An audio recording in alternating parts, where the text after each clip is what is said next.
We will come back to this.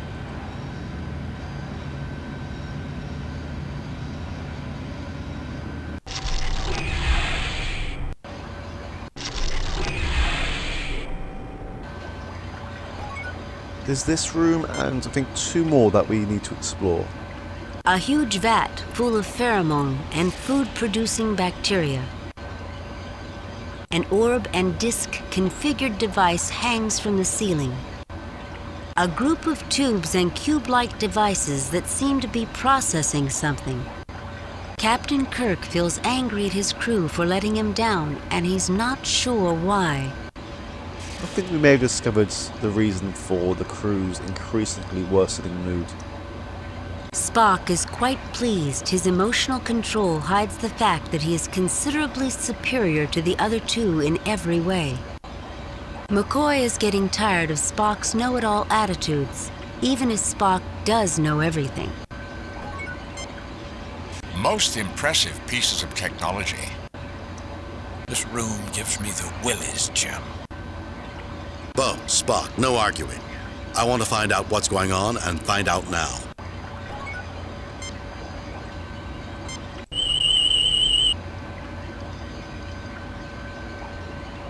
Fascinating. This device siphons material from the other unit by way of the pipe overhead. It possesses the ability to move a substantial amount of material. Most interesting is that the material can be jettisoned up out of these caves into the ecosystem of the planet. It may be that the material in the vat is dangerous, and the builders wished to protect this complex from contamination. But they didn't care about the planet, did they? Apparently not the primary concern. Tell that to the Balcosian. According to the studies from the Demeter, the Balcosian would not recognize speech. I believe Bones was speaking figuratively, Spock. There is presently no means by which to shut off this release. The unit is set to discharge, and the control switch has been removed. Removed? Could it be the builders were not afraid the complex would be contaminated, but were instead afraid the ecosystem would be in trouble if the contents of the vat were not discharged? Interesting hypothesis, Captain. Difficult to do more than speculate at this time. Captain, this is the life support control unit.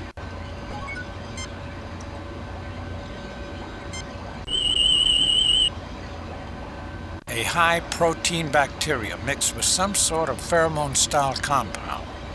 I don't know what effects the pheromone would have on our physiology. I would need to take a sample back to the lab on the Enterprise to conduct a study. I wonder if this was the switch that was here. No, I don't think that's necessary. No? Assuming the appropriate signal is received, this unit can be shut down safely. The shutdown signal does not originate here. Oh, okay.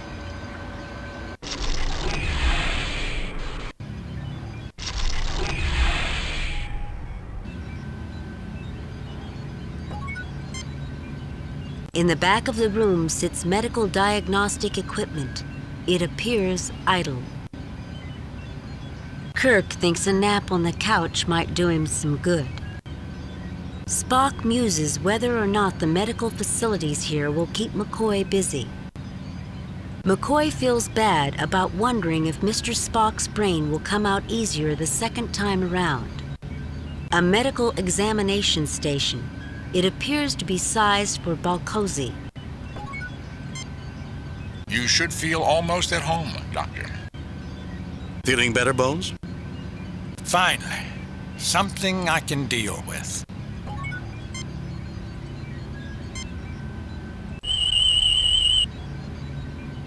Medical Diagnostic and Treatment Unit, set for alien physiology. Captain, given the nature of the electronics inside, I can deduce that it is a synthesizer replicator unit. However, it is unlike anything used by the Federation. I am unable to determine its exact capabilities.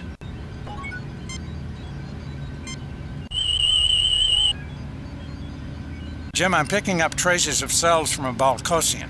There are also traces of some designer cells. It looks like someone is playing a dangerous game with the Balcosian.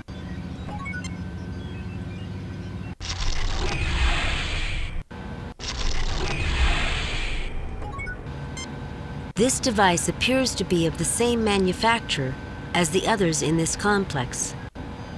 What are you looking at? Kirk is starting to feel downright hostile. Spock stares back. A small door leading to the planet's surface. They look peaceful enough, Jim. Oh. The creature looks at you quizzically and gibbers for a moment. Well, maybe we'll see a Balcosian here. Well, we already have. We should be able to gain valuable data studying the Balcosi.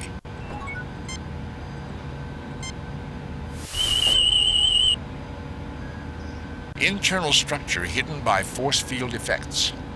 The uncovered areas consist of a pair of unknown vents and a solid inclined drop chute. The cavernous structure narrows considerably, approximately 15 meters ahead, Captain. We would not be able to get past that point.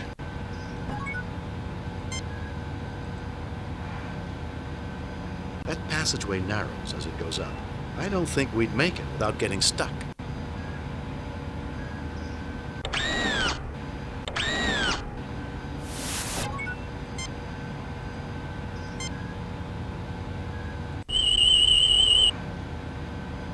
The Balcosian system shows heightened stress and metabolic activities.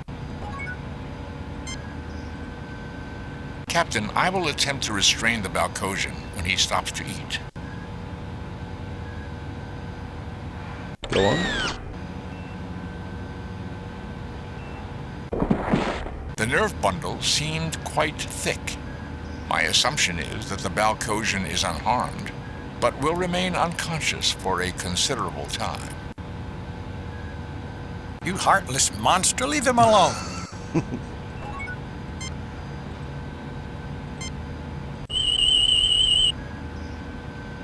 Even though unconscious, the Balcosian system is still operating at a much higher than normal rate. Jim, Balcosi have definitely been through here recently.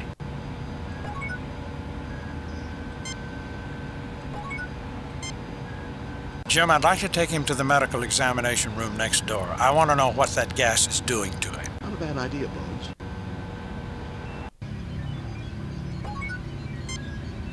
This seems pointless. My God, look at these readings. Everything's elevated. Small wonder that the Balcosi are in turmoil. Every aggression-related hormone in this guy's body is working overtime. What's causing it, Bones? That little hiss of air was loaded with pheromones, Jim. The creature inhaled them and immediately went into overload. This must happen at random intervals when they collect the food. I hate to sound like Spock, but there's more, and it's pretty fascinating. Also horrifying. The pheromone is perfectly tuned to the Balcosian physiology. It's like somebody genetically engineered both. Didn't the Demeter report say there weren't enough records showing the Balcosian presence on the planet? Could they have been put here on purpose? It is possible we have stumbled in on an experiment, Captain. With the subjects being treated like rats, it's criminal, Jim. These can be thinking beings. I'm not certain it is the Balcosi that are the subjects, Bone. I think it is us. Interesting hypothesis, Captain. What is your supporting data? It's the way all of this is set up, Spock. I can't put my finger on it, but it just feels so set up. We keep finding out just enough to make choices. The real question is who? Who's doing this to us? And to what purpose, Captain? Why? Why indeed, Spock. Why indeed.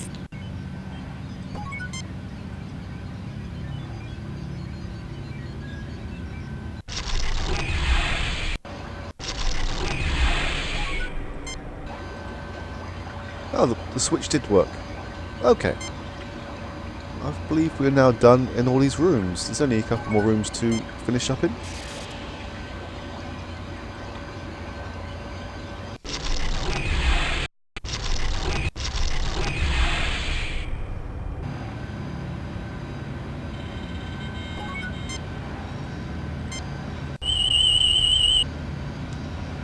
This is a computer control panel, Captain. It appears to have some control over other parts of the compound. This console is non-operational, Captain. However, I do believe the repair would be a simple matter given the right materials. There are essentially no controls or displays available at this time. Thankfully, we conveniently picked up the components that we need.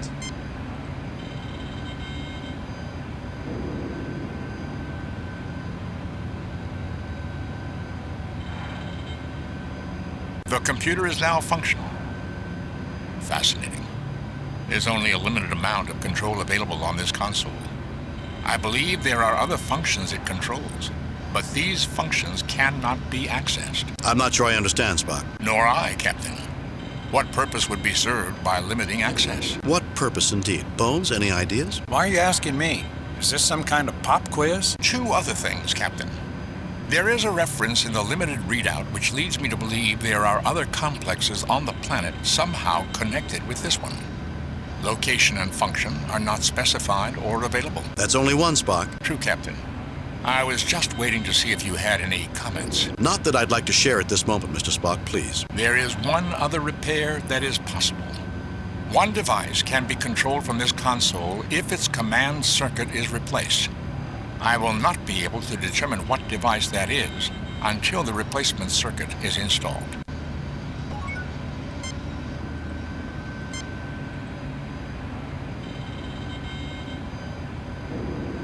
I can shut down the force field protecting the generator.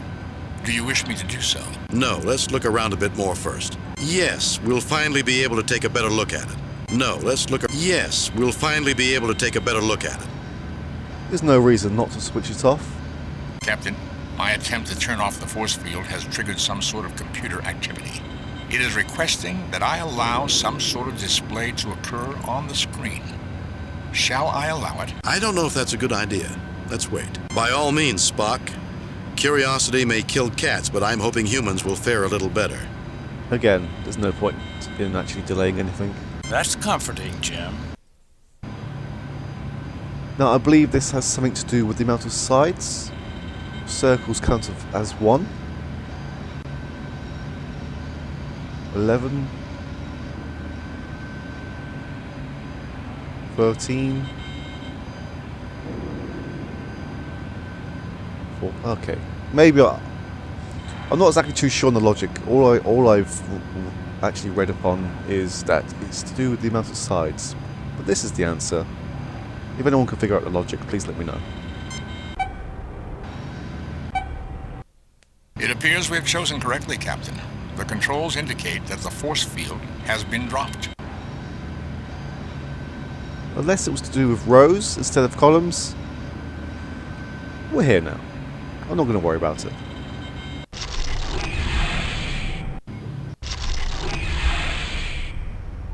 As I said before, when you initially look at this, it kind of says it's one actual object, but in reality it's actually two. And this is where I've made mistakes. A large computer sits in front of you. In some ways, it reminds you of a reduced version of the historic UNIVAC system. And this is what makes it even more confusing, as we can't actually look at this object here.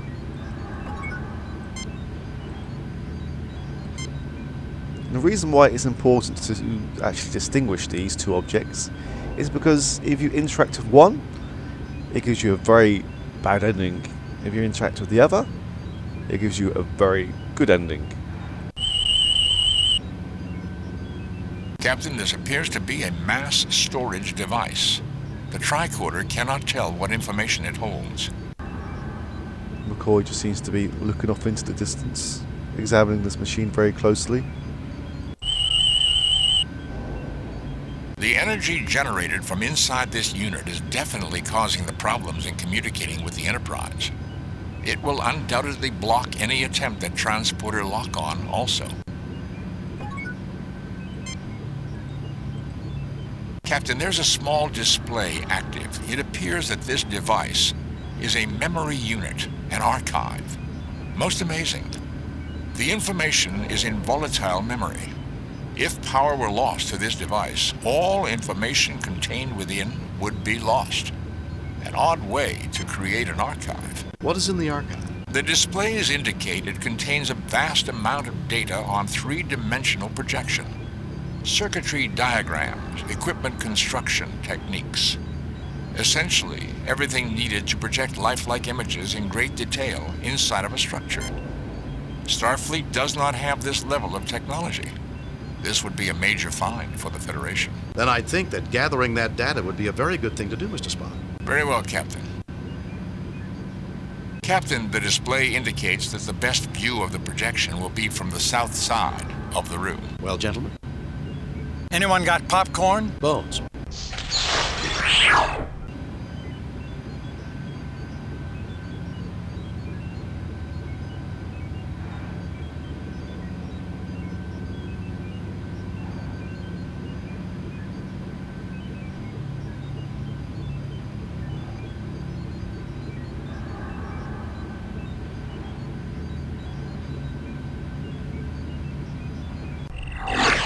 Impressive, Spock. Captain, I'm not responsible for that occurrence.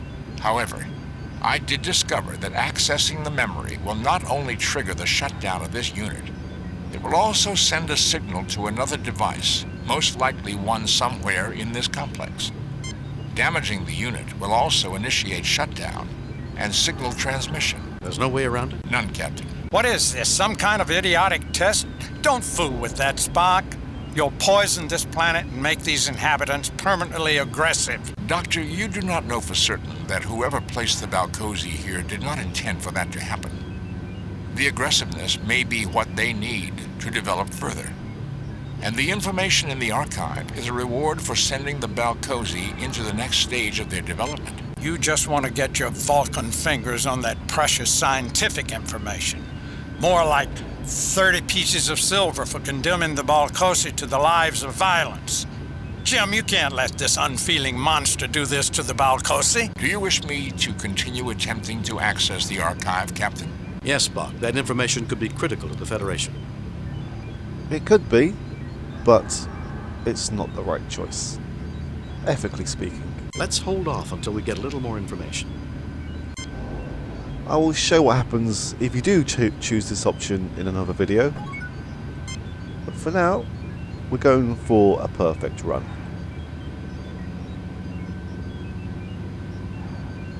This generator may be providing power for more than just this complex. It is broadcasting power, which is causing the interference in communications with the Enterprise. I cannot tell for certain if there are receiving units for this power, because some of the readout circuits are damaged. Fascinating. What is fascinating this time, Spock? I doubt it's fascinating to either Bones or myself, but I'm sure that won't stop you from telling us. What is fascinating this time, Spock? We're going to get the same results, regardless of what we actually say. We may as well be nice about it. You tell him, Jim. I'm getting sick of this alien smarter-than-thou attitude. If either of you had an ounce of logic, you would be more prepared to listen to my information, and possibly even understand it. Bordering on insubordination, aren't we, Mr. Spock? I always knew that no emotion garbage was just a cover. He thinks he should be in charge. Mr. Spock, I'll have those findings from you right now. Captain, it appears the circuit was deliberately damaged. This would only be possible if the force field were down. Who would damage their own machinery? And for what purpose? More and more curious, Mr. Spock. Also, Captain, I am able to determine that if power is interrupted rather than shut down from this console, it will send a signal to that effect. The signal will trigger some other event. I do not know what the event will be. So this is definitely the easier choice. But we have the components that we need. The readout is now fully functional. There are other locations on this planet receiving power from this generator. Most peculiar. The locations of these units are not in the database. And you think they should be? It would be logical, Captain. But removing the circuit that controls the on and off functions of this device would also be illogical. Are you trying to tell me that's what happened here? Exactly, Captain. Until that repair is made, it would be impossible to execute a proper shutdown procedure.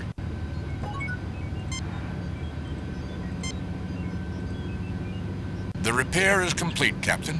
It would now be possible to safely shut this machine down. However, doing so would certainly affect all the other equipment in this complex. We are done. There's nothing else we can do. Captain, do you wish me to start the shutdown sequence on the generator? Let's hold off on that for now, Spock. Shut it down, Spock.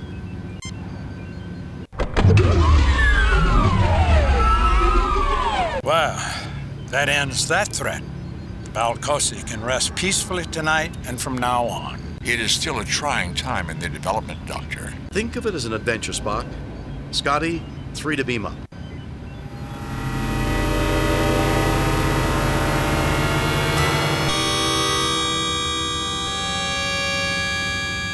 Captain, the power source has completed its shutdown cycle. There is no trace of the bacteria or pheromone in the atmosphere. It would appear the Balcosi are free to choose their own future. Good to hear, Spock. I know losing a find like that archive has to hurt. That would be an emotional response. Of course it would. How silly of me. Captain, there are 2 signals being broadcast from the planet. The first is another burst following the same path as the original broadcast. The other signal emanates from nearby the first. It's aimed at us, Captain.